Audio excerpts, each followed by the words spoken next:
Welcome to our daily news program coming to you from Canal, Algérie, and in today's top stories. The President of the Republic receives a phone call from his French counterpart who congratulated him on the occasion of Eid al-Fitr feast, and the President of the Republic to France visit is scheduled in the second half of June. After celebrating the Eid al-Fitr feast, our nationals are back to their host countries amid great air and maritime facilitations. The alarming human rights situation in Morocco is seriously castigated by several associations and organizations finger-pointing the Makhzen regime. And the Sidi Rahman Mosque, an architectural masterpiece in the ancient city of Al Qasba, is spotlighted by the end of our bulletin.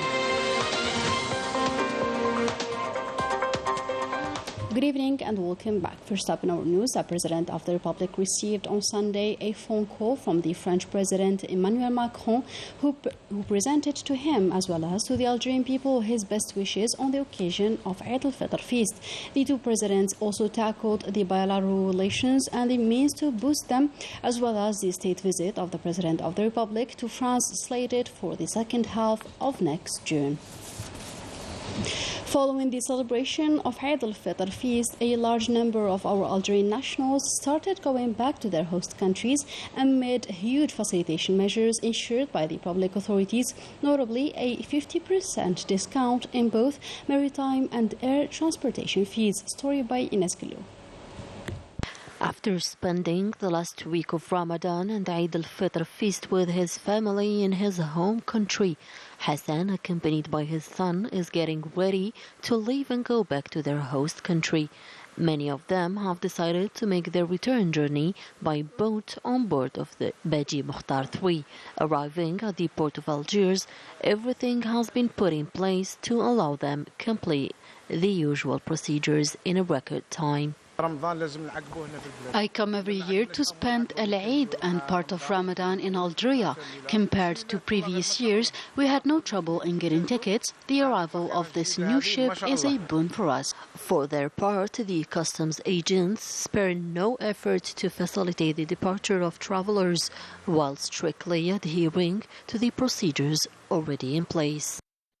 The facilitation granted to members of the Algerian community upon their arrival to the country was extended to include their departure as well. After 30 days of fasting, it is amazing to spend your journey surrounded by family and friends and going back to your host country in the best possible conditions. Many lofty traditions prevail during Eid al-Fitr feast among the Algerian society, notably Louzi'a, a moment of sharing meat and distributing it to the needy people, almost in all the Algerian villages. A case in point, Al Karima village in Sirif province. Najah Daya reports. Karima, a historical village in Sirif province, still perpetuates the ancestral tradition initiated by an association of benefactors who decided to organize Louzi'a, or the sharing. This custom, which consists in fairly distributing shares of meat to families after the collective slaughter of cow, a solidarity taken meant to consolidate social bonds between the community members. Thanks to Louzi'a, we live moments of solidarity which brings together the inhabitants of the village. You should also know that this event is open to everyone. We receive people from all over Algeria. Louzi'a, which brings together everyone without distinction, the old and the young, the rich and the poor, to partake a moment of joy and to instill this lofty tradition to the rising generations. We organized Louzi'a to please the helpless and the orphans in the village. It is an ancestral tradition which is perpetuated thanks to benefactors and volunteers in the village. It must be mentioned that Louzi'a, or the sharing, is tradition that we find in many Algerian villages. It is an event that the villagers excitedly wait for, where meat is not the only thing to partake, but also tradition to instill among young people who are called upon to perpetuate this highly important habit, tantamount of social solidarity and union deeply rooted in the Algerian society. In a different context, Algeria strongly denounced the terrorist attacks that targeted the Sévaré region in central Mali and reiterated its full support for the Malian government and people in fighting terrorism, which is still posing a threat to peace, security and development in Africa.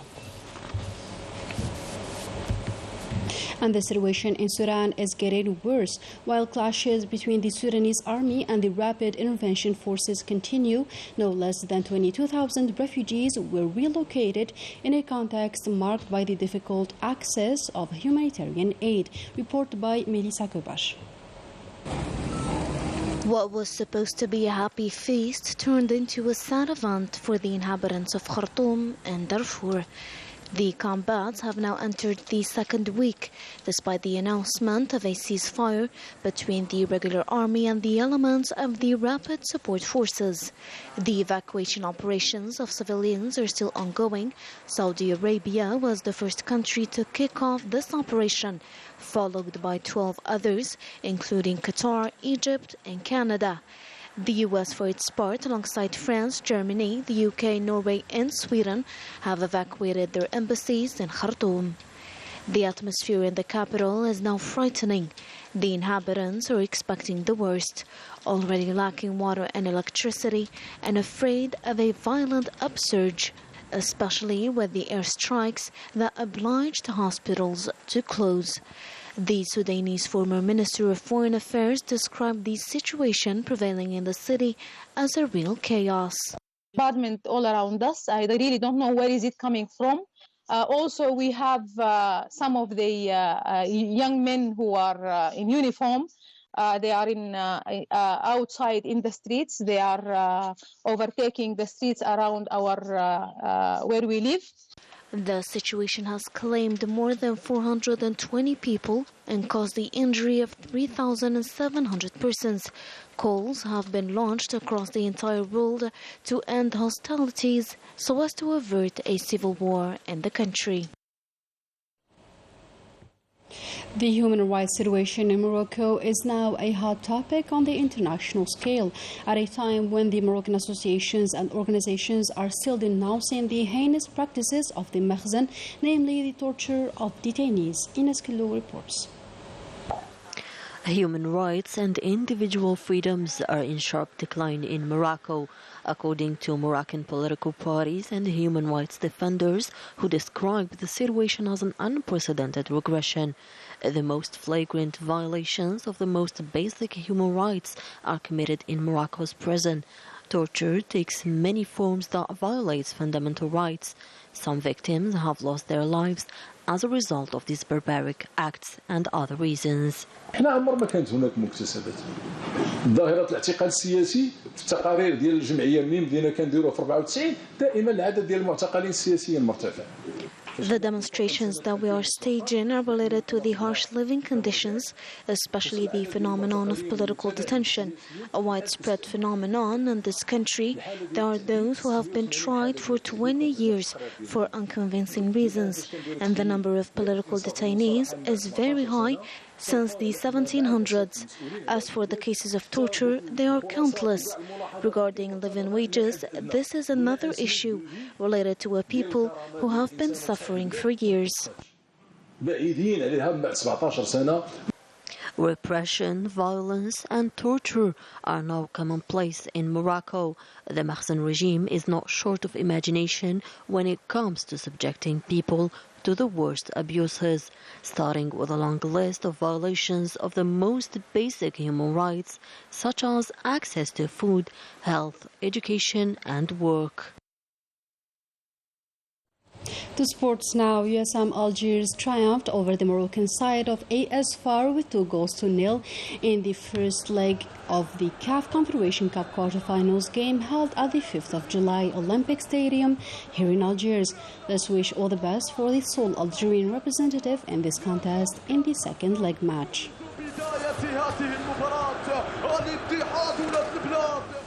And after a long absence due to renovation works, Skikda's regional theatre is in the final stage before opening its doors to its fans. Melissa Kobash with the details. Classified in 2016 as a national heritage, the regional theatre of Skida province opened its doors once again after a long period of closure due to a renovation operation. The regional theatre of Skida has benefited from a refurbishment operation. A financial package was devoted to these works that started in 2014, amounting to 25 billion cents. Not much work is left, except painting the inside of the theatre. Once done, we will move towards the modernization of the room's equipment. A number of plays were performed on the stage in the presence of large crowds. They are more than thrilled to reopen this cultural institution. This is where artists find their joy. It's basically their home, and despite the renovation, events were still organized. We can't wait for the opening of the theatre. The audience is very excited to see plays, and we are as well, hoping for the best in this reopening. Independence Day will be marked by the reopening of Skida's theatre. Performers can finally be reunited with their crowds and audience and perform their masterpieces. And we wrap up our news with one of the oldest monuments in Algiers, namely Jama' Sidi Ramadan, located in the old Kasbah and which was subject to a large-scale rehabilitation in 2006. Let's find out more about this outstanding monument that denotes the rich history of Al-Kasbah, or the ancient city, with Najah Tayyar.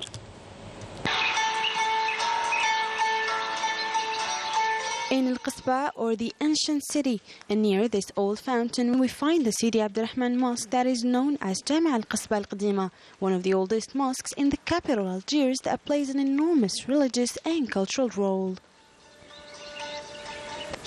According to the scholar and the historian Abdurrahman Al-Jilali memoirs, Sidi Ramadan was a commander in the Muslim conquest who resided in Algiers.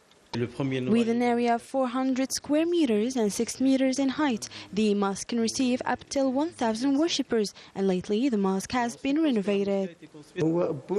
This mosque is one of the oldest in the region. It dates back to the 10th century. This mosque was built on the ruins of the Berber Kasbah in the medieval era, and we think it's built on the Roman ruins as well. The architecture was basic. It was erected within a simple Amazigh architecture. Yet the Ottomans added their own touch. Sidi Ramadan Mosque, located in the High Kasbah, revealing the long and the rich history of Al-Kasbah, classified as an international heritage by the UNESCO. And with that, we come to the end of our today's program. Thank you for joining us, and good night.